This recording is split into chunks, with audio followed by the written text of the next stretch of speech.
রব্বুল আলামিন কুরআনুল কারীমে জানিয়ে দিয়েছেন, وقال ربكم ادعوني استجب لكم।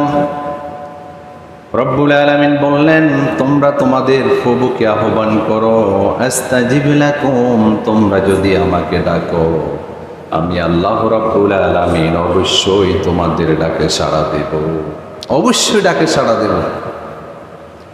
আল্লাহকে যদি কোনো বান্দা ডাকে, আল্লাহ রব্বুল আলামিন ডাকের জবাব দিবেন, এই গ্যারান্টি দিয়েছেন কে? আল্লাহ নিজে বলছেন, তোমরা আমাকে ডাকো, তাহলে আমি তোমাদের ডাকে সাড়া দেব। আল্লাহ রব্বুল আলামিনকে যদি কেউ না ডাকে, আল্লাহ রব্বুল আলামিন সাড়া দিবেন না। আল্লাহ রব্বুল আলামিনকে ডাকলেই আল্লাহ রব্বুল আলামিন সাড়া দিবেন। আল্লাহ নিজে বলছেন, আস্তাজিব লাকুম, তোমাদের জবাব দেওয়ার জন্য আমি আল্লাহ রাব্বুল আলামিন রেডি রয়েছি। শুধু তাই নয়, আল্লাহ বলছেন, ইন্নাল্লাযীনা ইস্তাকবিরুনা আন ইবাদাতি সায়াদখুলুনা জাহান্নামা দাখিরিন। আল্লাহ বলছেন, এবং তোমাদের মনের যে আশা, আমি আল্লাহ রাব্বুল আলামিন সেটা পূরণ করব। আল্লাহ রাব্বুল আলামিনের কাছে বান্দা তো কোনো কিছু আশা নিয়ে হাত তোলে, কি বলেন? আশা করেই তো আল্লাহর কাছে হাত তোলে, রাব্বুল আলামিন আমার গুনাহ মাফ করে দিন, রাব্বুল আলামিন আমার অভাব আছে, আমার অভাব মোচন করে দিন, আমার এলেমের দূর্ণতা আছে, এলেম বৃদ্ধি করে দিন, রিজিকের দূর্ণতা আছে, রিজিক বৃদ্ধি করে দিন, আমি অসুস্থ, আমাকে সুস্থতা বানিয়ে দিন। আল্লাহ বলছেন, এভাবে যদি কেউ আমাকে ডাকে, আমি অবশ্যই তার মনের আশাগুলো আমি আল্লাহ রাব্বুল আলামিন পূরণ করে দেব। বলেন সুবহানাল্লাহ। আল্লাহ বলছেন,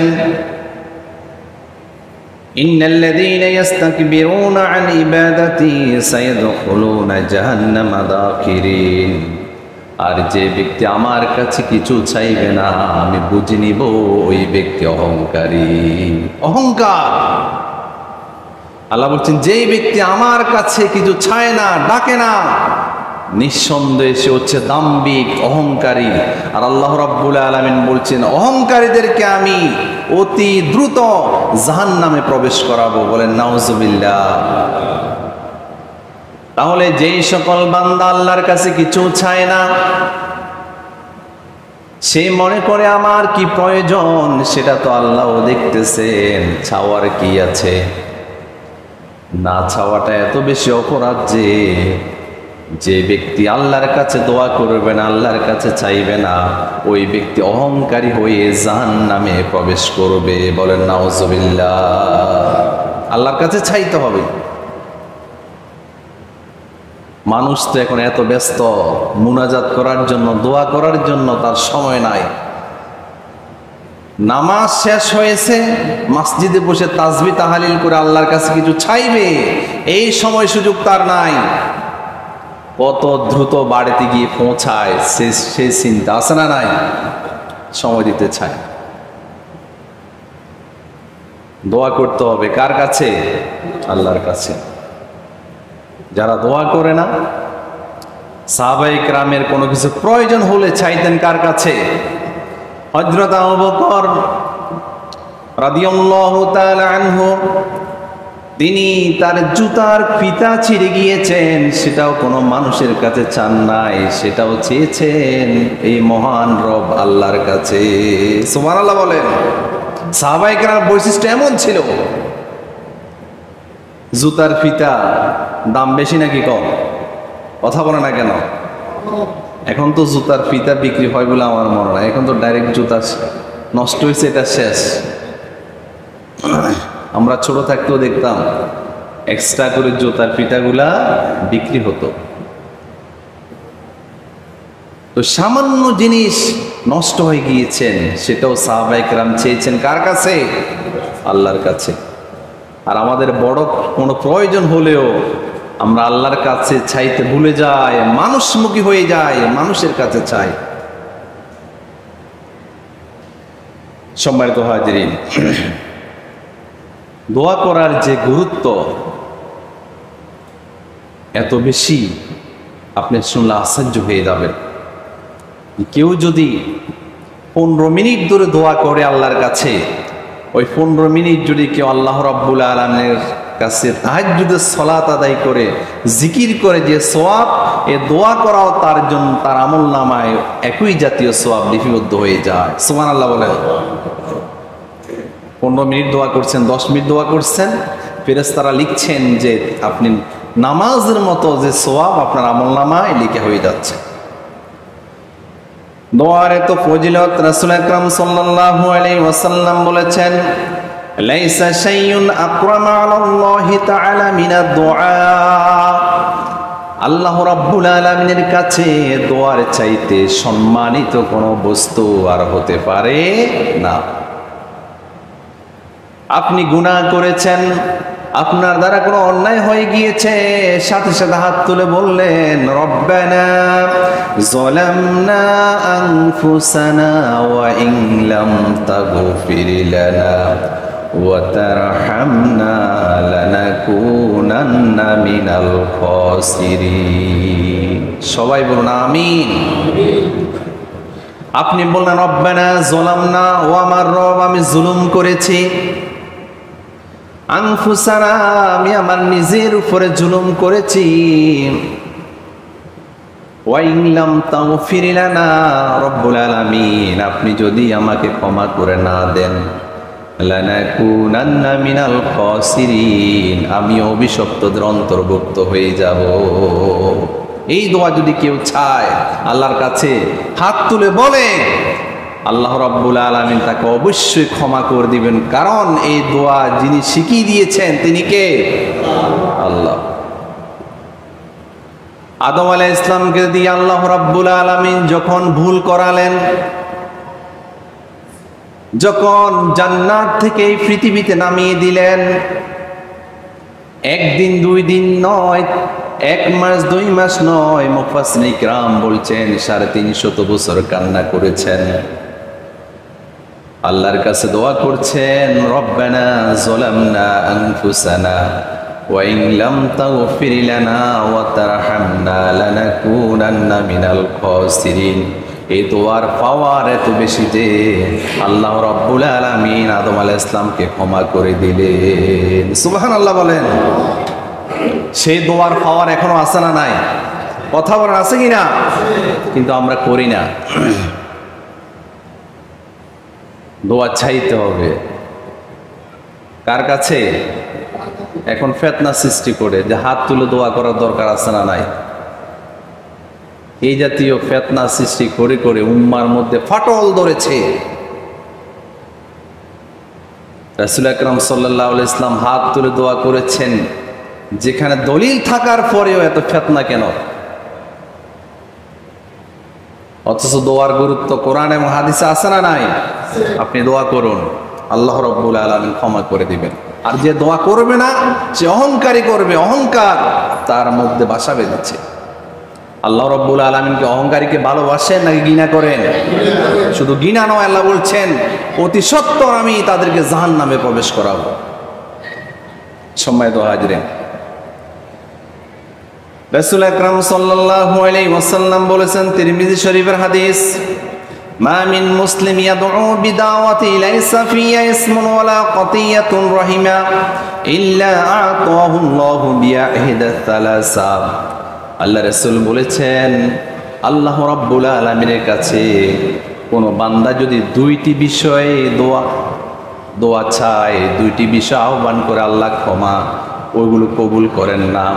আর এই 2টি কাজ ব্যতীত অন্য যে কোনো দোয়া করলে আল্লাহ রাব্বুল আলামিন সেটা কবুল করে নেন। যেই 2টি বিষয় কখনো কবুল করেন না, 1 নাম্বার হচ্ছে যখন কোনো মুসলিম পাপ করার জন্য আল্লাহর কাছে দোয়া করে আল্লাহ সেই দোয়া কবুল করেন না। আরেকটি দোয়া হচ্ছে যখন কোনো মুসলমান দোয়া করে আত্মীয়তার সম্পর্ক নষ্ট হওয়ার জন্য, আল্লাহ রাব্বুল আলামিন সেই দোয়া কবুল করেন না। তাহলে 2টা দোয়া কবুল করে না। একটা হচ্ছে গুনাহ করার জন্য দোয়া করলে, কোনো পুরুষ যদি দোয়া করে, আল্লাহ আমাকে অমুক মেয়ের সাথে খারাপ কাজ করার জন্য সুযোগ করে দাও, জোর বলেন নাউজুবিল্লাহ, এই দোয়া কি আল্লাহ কবুল করবেন? আর আরেকটি হচ্ছে, কিছু কিছু মানুষ দেখা যায় আত্মীয়তার সম্পর্ক নষ্ট করে, বলে তার মুখ যেন আমি আর না দেখি, তোর সাথে আমার কথা না বলো, ভাইয়ের সাথে বোনের সম্পর্ক নাই, এই জাতীয় আছে না নাই? এই জাতীয় কেউ যদি আত্মীয়তার সম্পর্ক নষ্ট করার জন্য দোয়া করে, তাহলে সেটা আল্লাহ কবুল করেন না। তাহলে দুইটা বিষয়, একটা হচ্ছে খারাপ কাজ করার জন্য, পাপ করার জন্য আল্লাহর কাছে দোয়া চাইলে আল্লাহ সেটা কবুল করেন না। চুরি করবে, চুরি করার জন্য আল্লাহর কাছে দোয়া করে, সে দোয়া কবুল হবে? কারণ এই দোয়া কবুল হইলে আরেকজনের বিপদ আছে না নাই? সময় তো হাজির। এই দুইটা বিষয় ছাড়া কেউ যদি আল্লাহর কাছে দোয়া করে, রাসূল বলেছেন ইহদাস সালাসা, তিনটি পর্যায়ে দোয়াগুলো আল্লাহ রাব্বুল আলামিনের কাছে কবুল হয়ে যায়।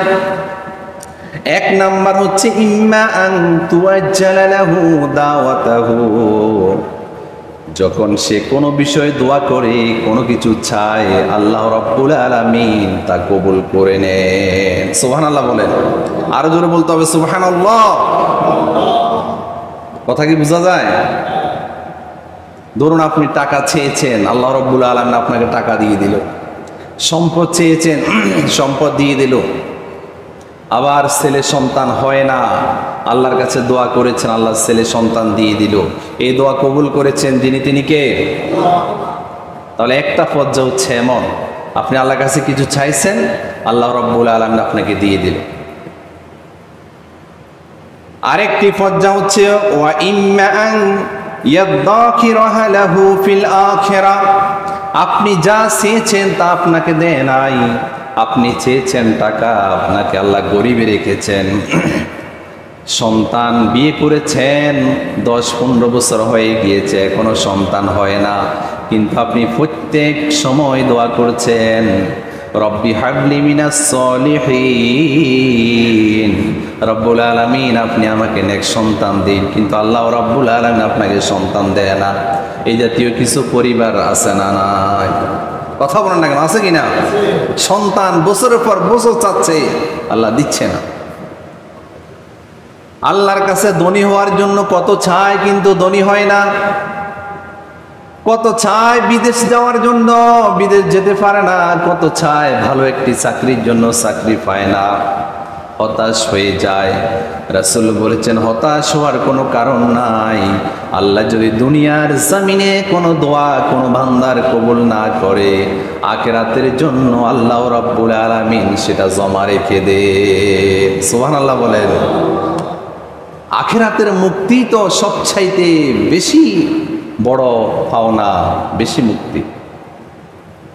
দুনিয়ার জমিন তো ক্ষণস্থায়ী, সামান্য দিনের। আখিরাতের জমিন তো এটার কোনো শেষ নাই, এটার কোনো সীমানা নাই, ঠিক কিনা বলেন? সেখানের জন্য যদি কোনো কল্যাণ আল্লাহ রাব্বুল আলামিন জমা রাখেন, এটাই তো সবচাইতে বড় নিয়ামত। তাহলে কোনো দোয়া যদি আল্লাহ কবুল না করে, হতাশ হওয়ার কি কোনো কারণ আছে? কথা বলেন, আছে কিনা? কারণ এটা আল্লাহর কাছে জমা রয়েছে। আবার মাঝে মাঝে কিছু লোক আল্লাহকেও গালি দেয় যে আল্লাহর কাছে এত চাই, আল্লাহ রাব্বুল আলামিন দেয় না, এ জাতীয় বলে কিনা? তার ঈমান নষ্ট হয়ে যাবে। তাহলে দ্বিতীয় পর্যায় হচ্ছে এটি। তৃতীয় নাম্বার হচ্ছে আইয়াসরিফা আনহু মিনাস সুই মিসলুহা, আল্লাহ রাব্বুল আলামিনের কাছে চাইছে একটা জিনিস, কিন্তু আল্লাহ রাব্বুল আলামিন সেটা দেয় নাই। কিন্তু আল্লাহর কাছে যে দোয়া করেছেন, এই দোয়ার বরকতে আল্লাহ রাব্বুল আলামিন তার থেকে এমন একটি বিপদ সরিয়ে নিলেন, যে বিপদটি হলে তার অনেক বেশি ক্ষতি হয়ে যেত। এমন কিছু আপনি চেয়েছেন, কিন্তু সেটা আপনাকে দেয় নাই, কিন্তু আপনার নিকট এমন একটি বিপদ আসছে, আসিতেছে, যে বিপদটা আসলে আপনার অনেক অনেক ক্ষতি হয়ে যাবে। এই দোয়ার কারণে আল্লাহ রাব্বুল আলামিন এই জাতীয় বিপদ থেকে মানুষকে মুক্ত করে দেয়। বলেন সুবহানাল্লাহ। সম্মানিত হাজিরিন, তাহলে দোয়া করে কেউ ব্যর্থ হয় না। আল্লাহর কাছে দোয়া করলে আল্লাহ রাব্বুল আলামিন অবশ্যই দোয়া কবুল করে নেন। হয়তো সেটা সাথে সাথে দিয়ে দেন, অথবা আখিরাতের জন্য জমা রাখেন, অথবা আপনি চেয়েছেন একটা জিনিস, সেটা না দিলেও এটার দ্বারা অন্য একটা আপদ বিপদ থেকে আপনাকে মুক্ত করে দেন। বলেন সুবহানাল্লাহ। তাহলে দোয়া করে ব্যর্থ হয় না। দোয়া করার দরকার আছে না নাই? দোয়া করতে হবে।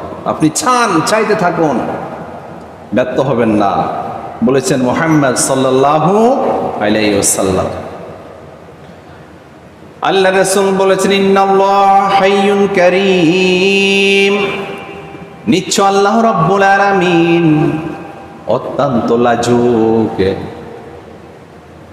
ইস্তাহি ইযা রাফার রাজুল ইলাইহি ইয়াদাই, নিশ্চয় আল্লাহ রাব্বুল আলামিন লাজুক, দয়াবান। কোন বান্দা যখন আল্লাহর কাছে দুইটা হাত তুলে, আইয়ারুদ্দুহুমা সিফরাউন খাইবাতাইন, যখন কোন বান্দা আল্লাহর কাছে হাত উঠায়, তখন আল্লাহ রাব্বুল আলামিন ওই হাতগুলা শূন্য খালি ফিরিয়ে দিতে লজ্জা পান। সুবহানাল্লাহ বলেন। আপনি চাচ্ছেন আল্লাহর কাছে, রব্বুল আলামিন আমার গুনাহ মাফ করে দিন। আপনি এতটুকু নিশ্চিত থাকতে পারেন, আপনার ছাওয়া যখন হবে রবের কাছে, দোয়াটা কবুল ও নিশ্চিত হয়ে যাবে। সুবহানাল্লাহ বলেন। তাহলে চাইতে হবে কার কাছে? আরো জোরে বলেন, কার কাছে? নাকি মাজারে গিয়ে চাওয়া লাগবে? মানুষ আল্লাহর কাছে না চাইয়া মৃত মানুষের কাছে গিয়ে চায়, এ জাতীয় লোক আছে না নাই? আপনি একজন সাহাবীর জীবনী খুঁজে পাবেন না যে তাদের কোনো প্রয়োজনে রাসূলের মাজারের কাছে গিয়ে তাদের ছাওয়াটি একটু বলেছেন। এই জাতীয় কি ইতিহাস আছে? কিন্তু বাংলাদেশের মুসলমানরা সেখানে গিয়ে রাসূলের কাছে চায়। চাইতে হবে কার কাছে? আল্লাহর কাছে। আর ওলি আল্লাহ যাদেরকে বলে তাদের কথা তো বাদে দিলাম, রাসূলের কাছেও সাহাবায়ে কেরাম এই জাতীয় আচরণ কখনো করেন নাই। সম্মানিত হাজিরিন, তাহলে দোয়াটি হচ্ছে এমন, দোয়া করলে মানুষের ভাগ্য পরিবর্তন হয়ে যায়। রাসূল বলেছেন, লা ইয়ারুদ্দুল কদা ইল্লা দুআ, দোয়া ব্যতীত কোনো কিছুই মানুষের ভাগ্য পরিবর্তন করতে পারে না। আপনি দোয়া করুন, আল্লাহর কাছে চান, আল্লাহ রাব্বুল আলামিন অবশ্যই অবশ্যই সেটা কবুল করে নেবেন। এখন না চাইলে আল্লাহকে দিবেন? আপনারা বলুন তো, বাচ্চা যখন কান্না করে তখন মা দুধ পান করান, ঠিক কিনা বলেন? আর বাচ্চা যদি কান্না না করে সারাদিন শুধু খেলাধুলা করেন, মাও সংসারে কাজে ব্যস্ত থাকবেন, বাচ্চাকে খাওয়ানোর এত গুরুত্ব সে দিবে না। বান্দাও যখন আল্লাহর কাছে চাইবে, আল্লাহ রাব্বুল আলামিন তখন দিবেন। না চাইলে আল্লাহ রাব্বুল আলামিন যে তিনি তো মেহেরবান, তার রহমের চাদরে আমরা আবৃত আছি। সবার জন্য যে রহমত, এটা আপনি আমি সবাই চলছি। স্পেশালি কিছু পেতে হলে আল্লাহর কাছে চাইতে হবে, আল্লাহ রাব্বুল আলামিন সেটা কবুল করবে। রাসূল বলেছেন, দুআ সিলাহুল মুমিন, দোয়া হচ্ছে মুমিনের অস্ত্র। মুমিন সফল হওয়ার জন্য তার আর কোনো অস্ত্র নাই, তার কাছে কোনো ধরনের পারমাণবিক শক্তি নাই। মুমিনের ঈমান এত মজবুত যে যখনই কোনো বিপদে পড়বে আল্লাহ রাব্বুল আলামিনের কাছে হাত তুলে সিজদায় পড়ে যাবে, আল্লাহ রাব্বুল আলামিন তার চাহিদা পূরণ করে দিবে। এটাই হচ্ছে মুমিনের অস্ত্র। আপনার সাথে কেউ ঝগড়া লেগেছে, আপনি বিতর্ক না করে আল্লাহর কাছে চান। আপনার কোনো প্রয়োজন, আপনি আল্লাহর কাছে চোখের পানি ছেড়ে দিয়ে চান। এটাই হচ্ছে মুমিনের সবচাইতে বড় হাতিয়ার। মুমিন যখন দোয়া করে, আল্লাহ রাব্বুল আলামিন সে দোয়া অবশ্যই কবুল করে নেন। এরপর রাসূল বলেছেন ওয়া ইমাদুদ্দিন, দ্বীনের স্তম্ভ, ওয়া নূরুস সামাওয়াতি ওয়াল আরদ, দোয়া হচ্ছে মুমিনের জন্য আকাশ এবং জমিনের আলো, আকাশ এবং জমিনের নূর। এটি হচ্ছে দোয়ার ফজিলত। সম্মানিত হাজিরিন, তাহলে আল্লাহ রাব্বুল আলামিনের কাছে দোয়া করার দরকার আছে না নাই? আরো জোর আছে কিনা? দোয়া করতে হবে। দোয়া করার নিয়ম হচ্ছে প্রথমে নিজের গুনার কথা স্মরণ করে নিজের জন্য দোয়া চাইতে হবে, এরপরে অপরজনের জন্য চাইবেন, মা বাবার জন্য চাইবেন, আত্মীয় স্বজনের জন্য চাইবেন।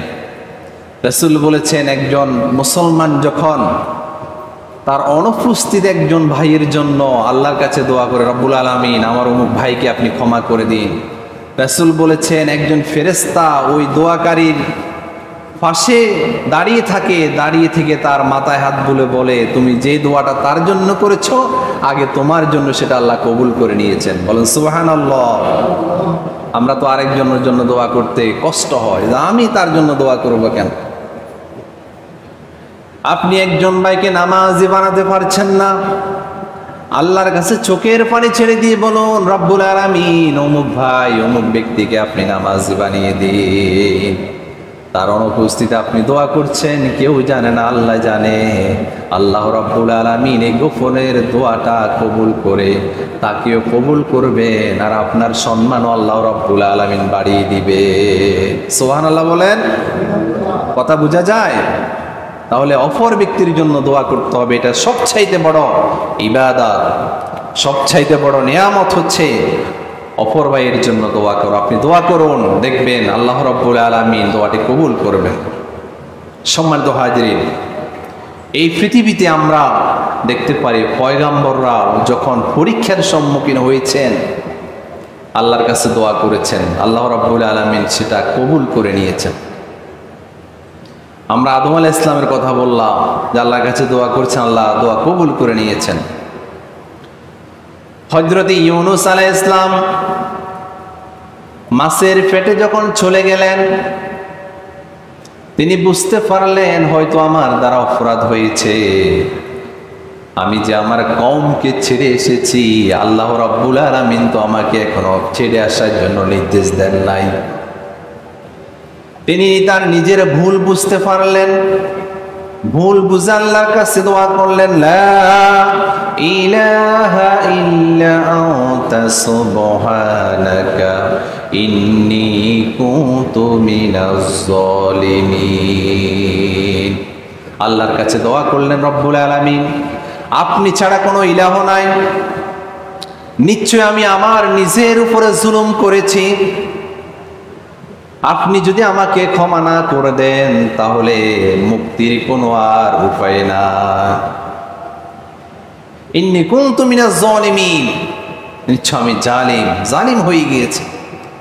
হযরত ইউনূস আলাইহিস সালামের এই দোয়াটি আল্লাহ রাব্বুল আলামিনের কাছে এত বেশি মকবুল হয়েছিল, আল্লাহ রাব্বুল আলামিন কুরআনুল কারীমে সেটা আয়াত হিসেবে লিখে দিলেন।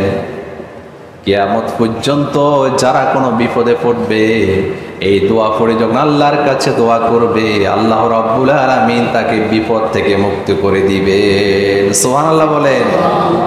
সেই দোয়া এখনো আছে না নাই? আমরা দোয়া ইউনূস হিসাবে জানি, লা ইলাহা ইল্লা আনতা সুবহানাকা ইন্নী কুনতু মিনাজ জালিমিন। সবাই বলুন আমিন। সম্মানিত হাজিরিন, এই দোয়াগুলো করতে হবে।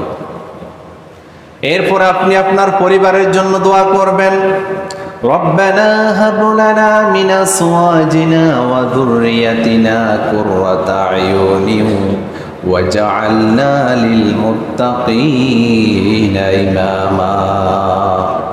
রব্বানা হাব লানা মিন আজওয়াজিনা, ও আমার রব আমাকে একটি পুত পবিত্র স্ত্রী দিন, পরিবার দিন, আমার সন্তানগুলাকে নেক সন্তান বানিয়ে দিন। যুররিয়াতিনা কুররাতা আয়ুনি ওয়াজআলনা লিল মুত্তাকিনা ইমামা, আমাকে আপনি এমন পরিবার দিন যে পরিবারের দিকে যখন আমি তাকাবো তখন আমার চক্ষু শীতল হয়ে যায়, আর আমাকে মুত্তাকিদের ইমাম বানিয়ে দিন। সুবহানাল্লাহ বলেন।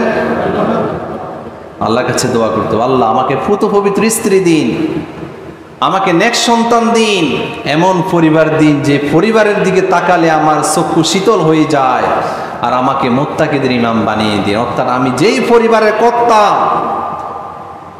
ওই পরিবারে যারা আছে সবাই যেন মুত্তাকি হয়, আপনাকে ভয় পায়, আর তাদের এই মুত্তাকিদের নেতা আমাকে বানিয়ে দিন, পরিবারের প্রধান আমাকে বানিয়ে দিন।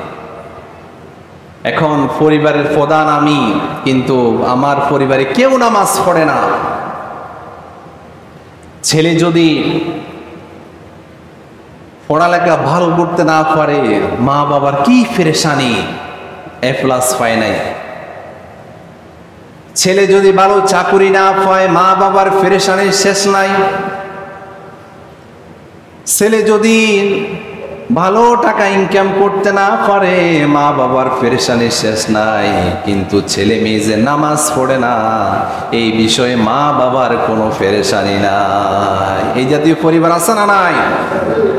ছেলে নামাজ পড়ে না, মেয়ে নামাজ পড়ে না, নিজের স্ত্রী নামাজ পড়ে না, কোনো মাথা ব্যথা নাই। কিন্তু ছেলে BCS ক্যাডার পাশ করলো কিনা, করবে কিনা, এটা নিয়ে টেনশন, তার ঘুম হয় না। আপনি দুনিয়ার সফলতা চাইলেন, আখিরাতের সফলতার কথা ভুলে গেলেন। দুনিয়ার সফলতা বড় সফলতা নয়। আপনার সন্তান যদি নামাজি হয়ে যায়, আপনার সন্তান যদি কোরআন তেলাওয়াত করতে পারে, হাদিস পড়তে পারে, আপনি পিতা হিসাবে অবশ্যই একজন সফল। সুবহানাল্লাহ বলেন। কিন্তু না, এটার আমাদের কোনো চিন্তা চেতনা নাই। সম্মানিত হাজিরিন, তাহলে বলতেছিলাম, আল্লাহ রাব্বুল আলামিনের কাছে সুসন্তানের জন্য দোয়া করতে হবে, সুন্দর স্ত্রীর জন্য, নেককার স্ত্রীর জন্য দোয়া করতে হবে, আর পরিবারের সবার জন্য দোয়া করতে হবে, যাতে করে সবাই মুত্তাকি হয়ে যায়। এরপরে সন্তান হচ্ছে না, চাইবো কার কাছে? নাকি মাজারে গিয়ে চাইবো যে আমাকে একটা সন্তান দেন?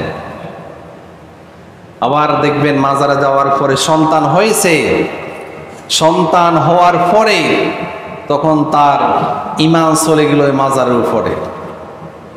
সে বলতেছে যে এত বছর আমার সন্তান হয় নাই, ওই যে মোহসেন আউলিয়া যাওয়ার পরে আমার সন্তান হইল। বলেন নাউজুবিল্লাহ। আল্লাহ বলছেন ফি তুগুয়ানহিম ইয়ামাহুন, যখন কোনো মানুষ একটু পথভ্রষ্টতার দিকে যেতে চায়, আল্লাহ রাব্বুল আলামিন সেখানে একটু ঘুরপাক করান, যাতে করে সে জাহান্নামের অপরাধী ফাফি হিসাবে জাহান্নামে যেতে পারে। সন্তান কিন্তু আপনার ঠিকই হতো, কিন্তু আল্লাহ বলছেন ইন্নাল্লাহা মা'আস সাবিরিন, নিশ্চয় আল্লাহ রাব্বুল আলামিন ধৈর্যশীলদের সাথে আছেন। কিন্তু আপনি ধৈর্য ধরেন নাই, আপনি হতাশ হয়ে চলে গেলেন বাবার দরবারে। এখন বাবার দরবারে যাওয়ার পরে সন্তান হয়েছে আল্লাহর হুকুমে, কিন্তু আপনি ক্রেডিটটা দিচ্ছেন বাবাকে। বলেন নাউজুবিল্লাহ। এরপরে আপনার চাকরি হচ্ছে না, আল্লাহর কাছে যেভাবে চাওয়া দরকার সেভাবে চান নাই, কিন্তু কোনো মাজারে চলে গেলেন, চাকরি হলো। এখন আপনি চিন্তা করছেন এতদিন চাকরি হয় নাই, মাজারে যাওয়ার পরে হয়েছে। এই শিরকি চিন্তার কারণে ওই চাকরি দিয়ে আপনি যতদিন ইনকাম করবেন, ওই ইনকামের মধ্যেও ভেজাল থাকার সম্ভাবনা আছে না নাই? ভেজাল হয়ে যাবে, শিরিক হয়ে যাবে। সম্মানিত হাজিরিন, তাহলে আকীদাকে সহি রাখার দরকার আছে না নাই? চাইতে হবে কার কাছে? আল্লাহর কাছে। হযরত ইব্রাহিম আলাইহিস সালামের বয়স যখন 80 বছর হয়ে গেল, 84 বছর হয়ে গেল, ফেরেশতারা এসে যখন হযরত ঈসা আলাইহিস সালামের সুসংবাদ দিলেন, হযরত ইব্রাহিম আলাইহিস সালামের স্ত্রী সারা হাসাহাসি শুরু করলেন যে আমি তো বান্দা হয়ে গিয়েছি, আমার স্বামীও বার্ধক্য, কি করে সন্তান হবে? আল্লাহ রাব্বুল আলামিন শুধু সন্তানের নাম যে সন্তানের সুসংবাদ দিয়েছেন তা নয়, আল্লাহ রাব্বুল আলামিন সন্তানের নাম সহ ঘোষণা করে দিলেন। সুবহানাল্লাহ বলেন। হযরত ঈসা আলাইহিস সালাম আল্লাহ রাব্বুল আলামিন এমন সময় দিলেন, মা বাবা দুইজন বার্ধক্য, মায়ের সন্তান হওয়ার সম্ভাবনা শেষ হয়ে গিয়েছে। তাহলে এত বছর পরেও যিনি দিতে পারেন তিনি কে? তো আপনি 20 বছর 15 বছর হয় না, মাত্র বিয়ে করছেন, 4-5 বছর হয়েছে, আপনি চলে গেলেন বাবার দরবারে আল্লাহর কাছে না ছাইয়া, তাহলে সন্তানগুলা নেক্সট সন্তান হওয়ার সম্ভাবনা নাই। সময় তো হাজিরিন, তাহলে মূল যে বিষয়টি আমরা এতক্ষণ পর্যন্ত বুঝতে পারলাম, শুনলাম, সেটা হচ্ছে আল্লাহ রাব্বুল আলামিনের কাছে নিজের চাহিদার কথা বলতে হবে। আর আল্লাহর কাছে গোপনে নিজের প্রয়োজনগুলো বললে আল্লাহ রাব্বুল আলামিন অবশ্যই সেগুলো কবুল করে নেন। সম্মানিত হাজিরিন, আল্লাহ রাব্বুল আলামিন আমাদের সবাইকে আজকের এই আলোচনা থেকে শিক্ষা নেওয়ার এবং আমি সহ আমাদের সবাইকে আমল করার তৌফিক দিন। সবাই বলি আমিন। ওয়া মা তৌফিকি ইল্লা বিল্লাহ। আসসালামু আলাইকুম ওয়া রাহমাতুল্লাহি ওয়া বারাকাতুহু।